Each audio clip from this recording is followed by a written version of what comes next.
यथार्थ लर्निंग के online platform पे आपका स्वागत है। आज 27 जुलाई को जो आरओ का पेपर है, 27 जुलाई को होने वाला है और आज आपका डेट हो गया 20 जून। 27 जुलाई को पेपर है आरओ का और आज हो गया 20 जून। अब मुश्किल से बचे हैं एक माह, एक महीना, 35 दिन है लगभग, तो उसका कोई मतलब नहीं है 37 दिन। एक महीना बचा है। अब लास्ट एक महीने में हो रहा था इतने दिन से कि इसका ये प्लानिंग हुआ, ये होगा, ये होगा। अब 1 माह बचे हैं और आपको कम से कम जो 140 क्वेश्चन जीएस के हैं और 60 क्वेश्चन हिंदी के हैं, इसको अगर ले लिया जाए तो आपको 200 में कम से कम 140 लेकर आना है। अब तो समय ही नहीं है, बस वही है टाइम कि घटना चक्र का या तो वो ले लीजिए मॉडल पेपर और सीरीज मॉडल पेपर का वो जो सेट पेपर है, चाहे वो ऑफलाइन हो या ऑनलाइन हो, उसको लगाइए और ज्यादा से ज्यादा सेट पेपर लगाइए। यही पहली चीज। क्या करना चाहिए देख लिया जाए एक बार। तो कोशिश ये करना है कि हिंदी का जो 60 क्वेश्चन है, चाहे वो 6 सेक्टर का हो जो हमारा तत्सम तद्भव हो या अनेक शब्दों के लिए हो, विलोम हो, पर्यायवाची हो, जो भी अब तक पढ़े हैं, जरूर होगा 500 का लगभग किट बनाए ही होंगे। न भी बनाए हो तो अब तक जो पढ़े हैं, जल्दी फटाफट एक कॉपी लेकर के कोशिश करिए कि जल्दी जल्दी पर्यायवाची हो और जो भी हो लिख लिख कर तैयार कर लें जल्दी से जल्दी। और डेली एक दो को टारगेट करें कि पर्यायवाची आज पढ़ लेना है, आज विलोम पढ़ लेना है, आज तत्सम तद्भव देख लेना है, तत्सम तद्भव, फिर अनेक शब्दों के लिए या वर्तनी हो या विशेषण विशेष हो, इन सब को डेली टाइम देते जाइए। 2-3 घंटे हिंदी को देना ही देना है। दूसरा काम क्या करना है, फर्स्ट काम तो ये करना है, हिंदी को हमको एक चीज को उठाना है और कम से कम 3 घंटे 4 घंटे हिंदी में पढ़ाई करनी है, लिख लिख कर। ये नहीं कि लीड लगा लिए और रील देख रहे हैं और उसके बाद घसका रहे हैं और उसके बाद उसी में से 2-4 देख लिया, ऐसे नहीं। लिख लिख कर करिए, भले ही हो राइटिंग बैठाने की जरूरत नहीं है कि कलम बदल बदल के लिखें, फटाफट लिखते जाएं। दूसरा काम क्या करना है कि इसमें हम लोग का जो 140 जीएस है, इसमें आपको पता है 10 से 12 क्वेश्चन या 15 क्वेश्चन कह दीजिए, 10 से 15 क्वेश्चन जो रीजनिंग मैथ के क्वेश्चन आएंगे, उसके पीछे के जो क्वेश्चन हुए हैं, पेपर हुए हैं, उसको देख लीजिए ताकि उसमें से 10 क्वेश्चन मेरा आ जाए, निकल ले। ठीक, तो अगर आप हिंदी में अब से भी तैयार करते हैं तो 60 में आपका 55 आने की पूरी गुंजाइश है, क्योंकि आरओ के पेपर में एक खासियत तो है कि मेरिट ज्यादा बनती है या फिर बच्चे कम होते हैं, लिमिटेड चीजें होती हैं, लेकिन आयोग अपने प्रश्नों को रिपीट भी खूब करता है और इसके कुछ लिमिटेड शब्दावली भी है। तो जो बच्चे काफी समय से पढ़ रहे होंगे, जानते होंगे, तो उन चीजों को कंप्लीट कर लें। तो कोशिश करें कि अगर ये प्रैक्टिस करते जाएंगे, डेली एक दो चीजों को उठाएंगे और 3-3 घंटे उसको लिखेंगे और तैयार करेंगे, तो आप 60 में 55, 50 से 55 के बीच नंबर ला सकते हैं। दूसरा है आपका 10 से 15 क्वेश्चन जो आपका हिंदी रीजनिंग कर रहे हैं, रीजनिंग और मैथ के क्वेश्चन है, इसको भी पिछले 5-7 साल के जो भी आरओ के पेपर हुए हैं उसको देख लीजिए और उसके बाद कोई सेट पेपर लिए हैं, जैसे भी हम बोले हैं घटना चक्र का हो, तो उसमें जो क्वेश्चन उसको लगाकर कोशिश करिए कि कहां से क्वेश्चन आया है, उस सेक्टर के क्वेश्चन को हम कंप्लीट कर लें, चाहे वो साधारण ब्याज हो या फिर मैट्रिक्स या कहीं के भी क्वेश्चन हो। 2 काम हुआ। उसके बाद है करंट अफेयर के क्वेश्चन। करंट न्यूज जो है 1 साल सही रहता है। 1 साल का करंट न्यूज ज्यादा से ज्यादा कोशिश करिए कि एक बार पैनी नजर सब पर चला जाए और उसके लिए डेली आपको 2 से 3 घंटा देना चाहिए। 2-3 घंटा करंट ना दे तो 1-1.5 घंटा, 1-1.5 घंटा क्या समझ में आता है, 2 घंटा कम से कम दीजिए करंट के लिए, 3 घंटे हिंदी के लिए दीजिए और 2 घंटे आप करंट अफेयर्स के लिए दीजिए कि हमको 3 घंटे उसमें देना है और 2 घंटे इसमें। किस्त बाई पढ़िए, कोई जरूरी नहीं कह रहे हैं कि साथ 12 घंटा पढ़ जाइए। तो ये करिए करंट अफेयर्स को। उसके बाद क्या करना है, और 10-15 नंबर आपका ये निकल गया रीजनिंग के। उसके बाद करंट अफेयर्स के क्वेश्चन निकल जाएंगे, इसमें से 30 क्वेश्चन लगभग निकल जाएगा। लास्ट अब केवल रिवीजन करना है, कुछ नया कोई उठाएगा तो अपने सर पे ही वो समझिए कुल्हाड़ी मार देगा, कोई मतलब नहीं है, फालतू का केवल भीड़ वाली स्टूडेंट हो जाएंगे वो, उसका कोई मतलब नहीं, रिजल्ट वाला बच्चा नहीं रह जाएगा। करना क्या है कि आपको केवल जो पढ़े हैं, अब तक पढ़े ही होंगे, एग्जाम कई बार रुका है, हुआ, फिर कई प्रक्रिया चला, समिति बनी, इतना लंबा सेशन मिला, अब तो 1 महीना का टाइम है, एक ही बार में होना, यह तो पता ही है सबको। कि एक ही साथ हिंदी और जीएस के सारे हो जाने हैं। तो करना ये है आपको कि जो भी है पढ़े हैं उसको पालिश मारिए। अगर आपने 1857 पढ़ा है तो मन भर पढ़िए, इसमें से क्वेश्चन आए और वही फंस जाए तो आप बेवकूफ बन जाएंगे। तो जो आता हो आर्टिकल सारे क्वेश्चन एक बार देख लीजिए। आपको कुछ चीज तो बिल्कुल नहीं छोड़ना है, जैसे करंट अफेयर्स तो हम बोल ही दिए, हिंदी का बोल ही दिए कि ये सारा चीज 3 घंटा आपको देखना ही है।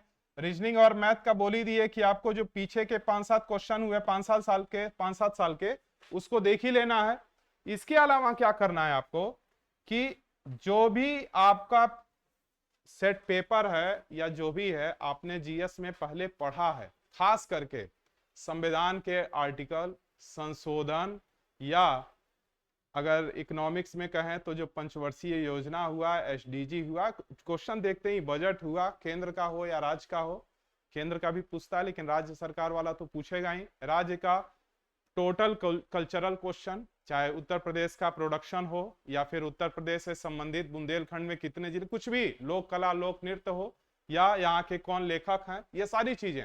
यहाँ तक कि कभी कभी तो यूपी के कुछ नए डिसीजन चीजें भी पूछ करंट में रहेगा ही वो। तो ये सारी चीजें आपको देख लेना है। इसके बाद आपको करना ये है, चाहे वो हिस्ट्री हो, पॉलिटिक्स हो, ज्योग्राफी हो, खास करके ज्योग्राफी में वर्ल्ड ज्योग्राफी ज्यादा पढ़िएगा, उससे क्वेश्चन ज्यादा उठाते हैं मैचिंग क्वेश्चन करके। उसके बाद है इकोनॉमिक्स का और इन्वायरमेंट के क्वेश्चन। इन सब की जो बेसिक चीजें हैं उसको पेंसिल लीजिए, एचबी पेंसिल या कोई भी पेंसिल, और उसको जो किताब से आपने पढ़ा है उसको अंडरलाइन कर करके रिवीजन करिए कॉपी में। इसको लिखने का आप समय नहीं रह गया है, वनडे एग्जाम होता तो हम यह बात जरूर कहते। हिंदी में आप लिख सकते हैं, जिस किताब को आपने माध्यम बनाया है उस किताब को फटाफट रिवीजन मारिए, जितना ज्यादा हो सकता है रिवीजन मारिए। यानी आपको 3 घंटे हिंदी पढ़ना है, 2 घंटे में आपको जो उसका रीजनिंग और मैथ ये वाले सेट हैं उसको लगा लीजिए।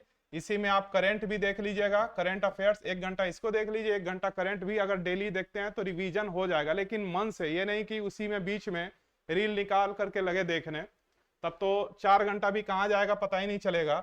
और जीएस की जो किताबें हैं उसको रात का टाइम रखिए जब बिल्कुल फुर्सत में रहिए, तो कि आज हमको पॉलिटिक्स का आर्टिकल देख लेना है, या फिर आज इकोनॉमिक्स का या फिर साइंस का जो अध्ययन वाले क्वेश्चन आते हैं कि फिजिक्स में और जीव विज्ञान और केमिस्ट्री के कुछ रिएक्शन है, वो सारी चीजें कौन कौन सी हैं, जैसे लाफिंग गैस कौन सा है, भोपाल गैस त्रासी, इस तरह के क्वेश्चन जो होते हैं जो आयोग के अपने चिन्हित क्वेश्चन है, उन सबको एक किनारे से मारते जाइए। घटना चक्र उसके लिए सबसे परफेक्ट है रिवीजन करने के लिए, उसको देख लीजिए। कोई नोट्स बनाए हैं तो उसको देख लीजिए। मिला जुला कर यही कहना चाहते हैं कि सारी ये चीजें आप चाहे हिंदी हो, इन सब को लेकर टारगेट अगर करते हैं 140 को, और केवल टारगेट करने से नहीं, अब तो एक एक दिन आया है। जैसे क्रिकेट में लास्ट 10 ओवर में रन बनाना ही पड़ता है, या अगर T20 का मैच है तो लास्ट 5 ओवर या 4 ओवर में मैच बनाना ही पड़ता है, तो उसके लिए आपको गेम रन रेट बढ़ाना ही पड़ता है। तो आप अब तक जितना पढ़ते थे उससे डबल आपको पढ़ना होगा। मैच आप खुद देखते हैं तो कहते हैं, आप खुद ही बैठ कर कहते होंगे कि अरे अब तो इसको बनाना चाहिए, लास्ट ओवर चल रहा है, 4-5 ओवर बचा हुआ है, इसको तो तेज खेलना चाहिए। तो आप अपने पर भी देख लीजिए, दूसरों को तो कह दे रहे हैं कि लास्ट में इसको तेज खेलना चाहिए, और आप 25 दिन 30 दिन बचा है, आप कितना तेज खेल रहे हैं। केवल दूसरों पर उंगली थोड़ी ना उठा सकते हैं। तो आपको भी क्या करना चाहिए, लास्ट टाइम में तो और शरीर पूरी तरह से वो कंप्लीट करके पढ़ाई करनी चाहिए। तो करना क्या चाहिए आपको कि आरओ की अगर तैयारी है और केवल एग्जाम देना है तो 5-6 घंटा पढ़ लीजिए। एग्जाम देंगे, अनुभव पाएंगे और उधर से रिजल्ट नहीं लेकर आएंगे। लेकिन अगर 12 घंटा 14 घंटा आपने पढ़ा और सिलेबस के साथ पढ़ा, और क्योंकि सिलेबस को रिवीजन करने में उतना टाइम लगेगा ही, उतना सिलेबस है, कंप्लीट कहां हो पाएगा, तो उसको आप किस्तों में कर लीजिए। 24 घंटे का टाइम है, 8 घंटा सो लीजिए इस टाइम। 8 घंटा लास्ट में तो नींद ही नहीं लगेगा, क्योंकि लगेगा कि मेरा वो सारा चीज अभी बचा हुआ है। लेकिन मान लेते हैं कि आप मानते हैं कि हमको 8 घंटा सोना चाहिए, तो 8 घंटा सो लीजिए, 4 घंटे में बाकी काम कर लीजिए, 12 घंटा तो पढ़िए। कोई जॉब करते हैं तो सटीक वाली चीजें पढ़ें। जॉब वाले बच्चे पहले से अगर बच्चे पढ़ करके जॉब पाए हैं तो उनका तो 50% तैयार ही है। लेकिन कोई प्राइवेट जॉब करता हो, कोई ऐसे ही कोई काम करता हो 10,000 12,000 और बहुत फिजिकली वर्क करता हो, पढ़ने का टाइम ना मिलता हो, उसके लिए तो बहुत चैलेंज है। तो पीछे अगर उसने पढ़ा नहीं है तब तो मुश्किल हो जाएगा। समय कम नहीं मिला है, कोई बच्चा यह नहीं कह सकता कि सर इसमें समय नहीं मिला है। समय तो इसमें 1 साल कौन कहे, 2-3 साल लग गया। इसमें अगर कोई बच्चा कहे कि समय नहीं मिला और समय के कारण मैं नहीं पढ़ पाया, तो बहुत खराब बात होगी।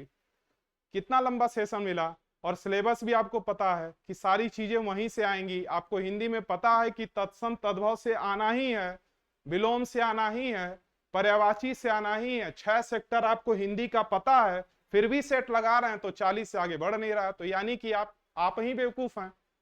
तो कोशिश करना यह है कि जो 6 ही सेक्टर है, बाकी एग्जामों में पता नहीं होता है कि हिंदी के कहां से क्वेश्चन आएंगे, उसके बाद भी बच्चे सारे सेक्टर तैयार करते हैं, फिर भी 40 नहीं पाएंगे अगर 60 नंबर का एग्जाम हो तो करना आपको यह है कि सेक्टर आपको पता है कि यही चीजें हैं, तो उस खरगोश की तरह मत रुक जाइए कि लास्ट में हमको करना क्या है।